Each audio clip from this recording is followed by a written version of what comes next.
বেশিরভাগ ছেলে মনে করে টাকা থাকলেই তাদের কাছে সব মেয়ে চলে আসবে, মেয়েরা টাকা পাগল। কিন্তু বন্ধুরা, এমনটা না। এখনকার যুগের বেশিরভাগ মেয়েরা শুধুমাত্র টাকা পাগল নয়, টাকার সাথে সাথে এমন ছেলেদেরকে বেশি পছন্দ করে যারা স্মার্ট এবং হ্যান্ডসাম। তাই কোনো মেয়ের মন জয় করতে চাইলে বা কোনো মেয়েকে পটাতে চাইলে টাকা কামানোর পাশাপাশি নিজেকে স্মার্ট এবং যতটা পারো দেখতে হ্যান্ডসাম বানানোর চেষ্টা করো, তাহলে দেখবে মেয়েরা তোমাকে খুব পছন্দ করবে এবং তোমার সাথে প্রেম করতে চাইবে।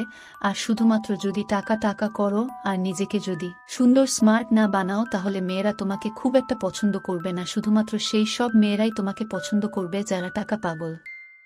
দ্বিতীয় হচ্ছে, মেয়েরা এমন ছেলেদেরকে খুব পছন্দ করে যারা নেশা করে না, তাই নেশা করা বন্ধ করো। 3 নাম্বার হচ্ছে, মেয়েরা এমন ছেলেদেরকে খুব পছন্দ করে যাদের মেশিন বড়, যারা খুব ভালো শারীরিক সম্পর্ক করতে পারে। আর তা যদি না হয় তাহলে প্রেম ভালোবাসা তো হবে, কিন্তু সেই প্রেম ভালোবাসা বেশি দিন টিকবে না।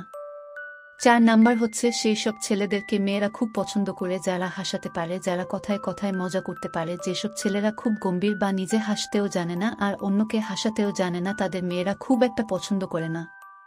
5 নাম্বার হচ্ছে, মেয়েরা সাহসী ছেলেদের খুব পছন্দ করে। যেসব ছেলেরা মেয়েলি হয় তাদেরকে মেয়েরা পছন্দ করে না। আর সাহসী মানে এখানে বিনা কারণে কারো সাথে ঝগড়া করা বা গুন্ডামি অথবা দাদাগিরি দেখানোর কথা বলা হচ্ছে না। সাহসী বলতে এখানে বিপদের সময় তুমি কিভাবে নিজেকে এবং অন্যদের রক্ষা করো তার কথা বলা হচ্ছে, বিনা কারণে ঝগড়া বা গুন্ডামি করার কথা বলা হয়নি।